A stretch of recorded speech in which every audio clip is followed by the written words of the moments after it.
안녕하세요.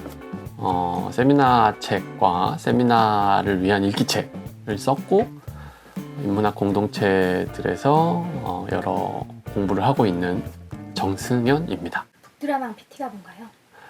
북드라망 PT는 북드라망의 대표이신 북두령님께서 저한테 시켰어요. 인문학 공부를 하는 데 있어서 그냥 내가 공부를 해야지 하고 한다고 해서 원활하게 잘 되지는 않죠. 그래서 인문학 텍스트들을 읽는 아주 기초적인 힘들을 좀 기르고, 그리고 그렇게 쌓인 기초를 통해서 이제 혼자서든 아니면 또 요거를 같이 한 분들이 모여갖고 함께 읽는 모임을 만드시든, 튜터나 강사가 없는 상태에서도 스스로 공부할 수 있는 힘을 기르는 그런 프로그램으로 기획이 되었고요. 그래서 그 아주 기본적인 사항들, 철학 공부를 하는 데 있어서, 인문학 공부를 하는 데 있어서 필요한 기본적인 사항들을 좀 익히고 함양할 수 있는 그런 프로그램입니다. PT면은 그 PT인가요? PT는 보통은 개인 훈련, 그러니까 퍼스널 트레이닝이라고 많이 얘기를 하는데, 그 퍼스널 트레이닝에 빗대서 저희는 필로소피 트레이닝이다 라고 이제 이름을 지어봤습니다. 근데 저는 그렇게 생각해요. 제가 세미나 책이나 세미나를 위한 일기책에도 썼지만, 뭐 인문학 공부라고 할 때 보통 인문학으로 많이 꼽는 것들이 문학, 철학, 역사학 이렇게 세 가지를 꼽잖아요. 그 중에서도 철학 공부가 인문학 공부를 하는 데 있어서 굉장히 중요한 기초를 만든다고 생각합니다. 그러니까 철학 공부를 조금 탄탄하게 하면 다른 인문학 공부를 하는 데 있어서 굉장히 많은 도움이 된다는 걸 저 스스로도 실감을 했었었고, 요 퍼스널 트레이닝, 그러니까 개인에게 좀 잘 맞춰져서 그분의 이제 역량과 어떤 수준 같은 것들을 고려한 상태로 아주 기초적인 것들부터 쌓아갈 수 있는 요 감각과, 그리고 인문학 공부를 하는 데 있어서 매우 기초적인 체력을 키워줄 수 있는 철학 공부라는 요 감각을 섞어서 생각을 해보면 어떨까 해서 PT라는 이름을 붙였던 겁니다. 공부에도 체력이나 근육 이런 게 필요한가요? 필요하죠. 굉장히 많이 필요하다고 저는 생각을 하고요. 그리고 실제로 이거는 두 가지 지점에서 체력이 필요합니다. 정말 이제 피지컬을 말할 때의 물리적인 의미에서의 체력도 저는 정말 중요하다고 생각하거든요.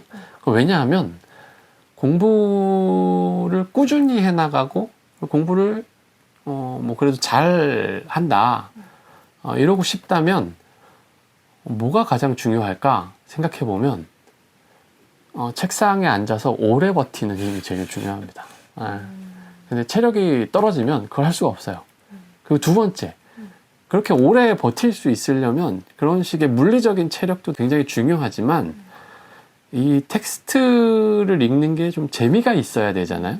이 텍스트가 하고 있는 말이 뭔지, 그리고 문장을 이렇게 썼을 때 그렇게 문장을 쓴 이 철학자나 이 학자가 의도했던 바들은 뭔지 하는 것들을 생각하는 힘이 굳이 말하자면 이 공부에 있어서의 체력, 두 가지 체력 중에 하나라고 할 수 있죠. 그러니까 정리를 해서 얘기하자면 물리적인 체력과 이제 좀 정신적인 의미에서 그런 체력 두 가지가 다 필요하다.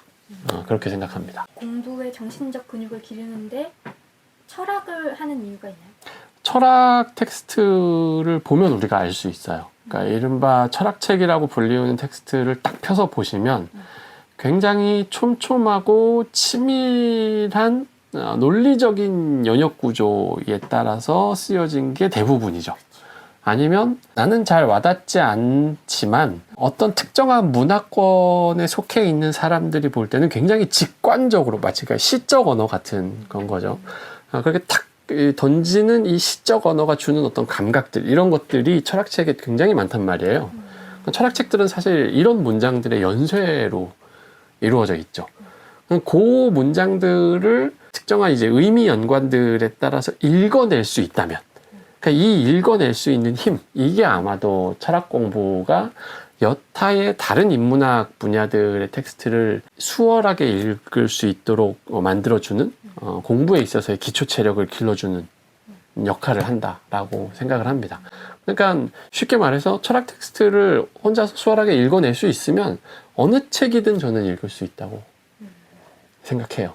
그럼 공부의 체력과 근육을 어떻게 키워주실 예정인가요? 공부의 체력과 근육이라고 하면 일단은 제가 그 세미나 프로그램을 이제 구성을 하기를 대략 앞부분에서는 고 철학이 나오긴 내지는 고 시대의 특정한 철학이 나올 때 어떤 배경들 속에서 나오게 되었는지에 대한 배경들을 좀 개괄적으로 이해하는 프로그램을 하나 넣고 그 시간이 지난 다음에 그 다음에는 짧은 원전들을 강독하는 시간을 넣었거든요.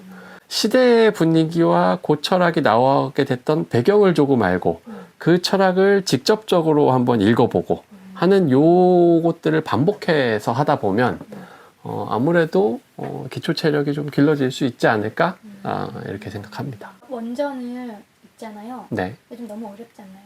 원전은 어렵죠. 원전은 어렵죠.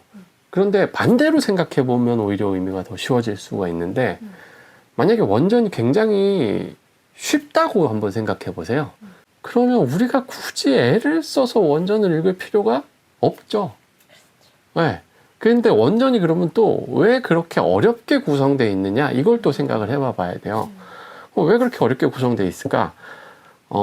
지금 우리가 알고 있는 철학 원전들의 대부분은 그 철학이 나올 당시에 어떤 시대적인 상식과 대결하려고 쓰여진 텍스트들이 굉장히 많습니다. 그 말은 뭐냐면 보통 사람들이 가지고 있는 특정한 상식을 뛰어넘는 텍스트라는 이야기인 거죠. 그러면 우리도 한번 생각을 해봐요. 뭔가 실제 살아가면서 어떤 일이 벌어졌을 때 굉장히 비상식적인 일을 맞닥뜨릴 때가 있단 말이에요. 그러면 우리의 첫 반응은 뭐죠? 이해를 못 하겠네? 또 이해가 안 가네? 이거죠.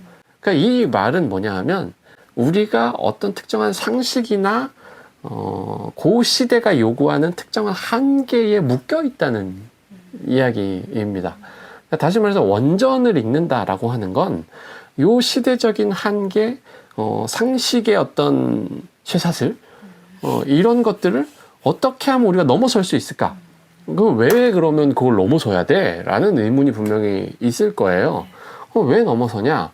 우리가 그냥 상식에 맞춰서 살아가던 그 방식대로 그냥 살아가요. 그럼 어떻죠? 마음에 부침들이 계속 생겨요. 문제들을 계속 야기하는 지점들이 있단 말이죠. 그리고 그런 식의 문제들을 맞닥뜨리다 어느 임계점을 딱 넘었을 때 더는 이대로 내가 살 수가 없다. 내가 뭔가 바뀌거나 아니면 이 시대가 왜 이렇게 나를 어렵고 힘들게 만드는지에 관해서 생각을 해봐야겠다 라고 마음먹었을 때 비로소 공부가 시작되는 거거든요. 저는 그렇게 생각을 합니다.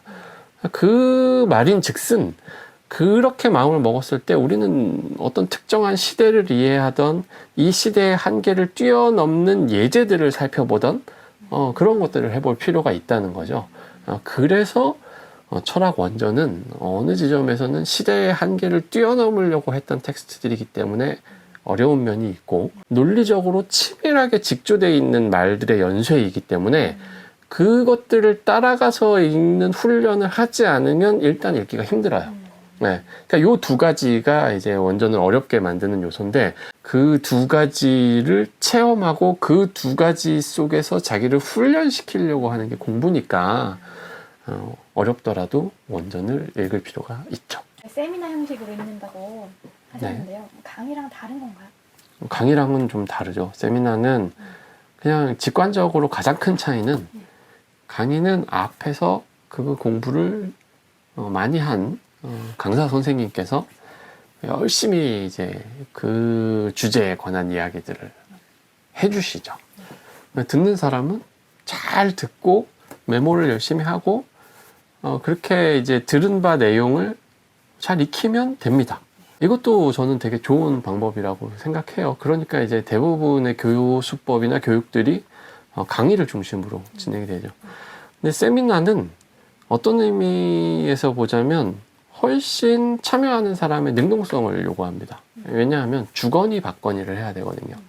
내가 본문을 읽다가 원전들을 읽다가 어느 지점에서 모르겠어. 아니면 이거는 이해는 가겠는데 도저히 납득은 안 돼. 이런 사항들이 있을 때 세미나에 참가하는 사람은 가감없이 그 얘기를 해야 됩니다. 그렇게 문제 제기를 하고 문제 제기한 바에 대해서 토론이 일어나고 다시 그 토론한 사항에 대해서 이야기가 진행되고 이게 계속 그러니까 주거니 받거니 하는 이것들이 있어야만 하고 그 속에서 내가 도대체 얼마만큼을 알고 있고 내가 가지고 있는 이 지식이나 나의 삶의 한계가 어느 만큼이고 이것들을 시험할 수 있어야 되죠. 그게 세미나의 가장 중요한 점이고 그런 점에서 세미나가 보통의 이제 통상적인 강의에 비해서 하고 났을 때 참가했던 사람들한테 남기는 게 더 많다고 저는 생각해요. 자기가 좀 아는 게 없으면 네. 이불대기가 쉽지 않잖아요. 네. 그래서 막 끼어들기도 쉽지 않고 네. 그런 분들은 약간 듣고만 있을 수 있잖아요. 네. 그런 걸 좀 어떻게 극복할 수 있나요? 그거는 크게 걱정을 하지 않으셔도 되는 게 이때는 세미나를 진행하는 사람의 역할이 되게 중요하거든요. 입을 안 열고 나는 그냥 계속 듣고만 있을 거야? 아니면 내가 입을 열기가 너무 부담스러워? 이런 분들은 그냥 제가 표정을 읽고 제가 계속 뭔가를 물어볼 겁니다. 그렇게 입을 여는 것 자체가 하나의 훈련이라고 생각해요. 네. 그것들을 계속 해봐야 내가 지금 모르는 게 어떤 건지 그리고 어떤 점이 지금 나로 하여금 입을 못 열게 만드는지 이런 것들을 알 수 있으니까 오히려 그렇게 입을 열까 말까? 입을 열까 말까 하는 이 상황에 자주 노출돼 봐야 되고 그리고 내가 이야기를 하면 사람들이 나를 너무 바보 같다고 생각하지는 않을까? 이런 두려움 같은 것들이 있는데 그 두려움들을 넘어서 보는 훈련을 해야죠. 네. 그리고 뭐 누구는 엄청 많이 알고 누구는 엄청 조금 알고 그렇게까지 막 차이가 나지 않습니다. 거기에 대해서는 되도록이면 부담을 낮췄으면 좋겠다 하는 생각이 들고 부담을 자력으로는 못 낮추시겠다 라고 하면 제가 마구 괴롭혀 드릴 자신이 있습니다. 이 PT를 통해서 뭔가 공부의 기본 근육을 키워서 뭔가 그런 인문학적인 사유를 할 수 있게 되면 뭐가 달라지나요? 일단은 제일 큰 건 조금 추상적인 이야기일 수도 있지만 자기 삶을 해석할 수 있는 역량을 만들어낼 수 있는 기초가 생기는 게 목표입니다. 그럼 자기 삶을 해석할 수 있는 역량이라는 게 도대체 뭘까? 라고 하면 우리가 살면서 이런 질문을 많이 하죠. 왜 도대체 나한테만 이런 일이 생기지? 나한테 왜 이런 일이 생긴 거지? 도대체 나는 왜 늘 이렇게 되지? 내지는 나는 왜 맨날 이런 상황에서 이렇게밖에 반응할 수 없지? 이런 질문들을 막 한단 말이에요. 보통 그런 질문들이 답이 없죠. 답이 없으니까 그때의 그 괴로웠던 감정들이 잊혀지기를 기다리죠. 근데 저는 그것도 되게 좋은 방법이고 그것들이 잊혀지는 속도가 빠르면 빠를수록 좋다고 생각하는데 그러려면 굉장히 필요한 게 뭐냐면 그 일을 해석하는 힘이라고 생각하거든요. 그러니까 철학 공부를 하거나 역사상에 일어났었던 여러 사건들을 공부하거나 하는 것들은 그런 일을 나만 겪지 않았다는 거를 알아내는 거예요. 그 공부들을 통해서. 이거는 인간이라면 누구나 겪는 보편적인 일이구나 라는 걸 깨달으면 잊기가 훨씬 쉬워요. 왜 그럴까요? 억울한 마음이 사라지니까. 네. 그러니까 공부를 한다는 건 뭐냐면 그런 식으로 나에게 일어난 어떤 괴로운 일이나 나에게 지금 닥쳐오는 어떤 내가 어떻게 할 수 없는 운명이나 이런 것들을 해석하는 힘을 기르는 거예요. 근데 뭐 8주 세미나를 한다고 해서 그런 게 팍 생기거나 이러지는 않겠죠. 근데 8주 세미나에서 우리가 노려볼 수 있는 것은 이 공부를 계속 해 나가면 나한테 그런 힘이 생기겠구나 라는 정도의 이 감각을 갖게 되는 거.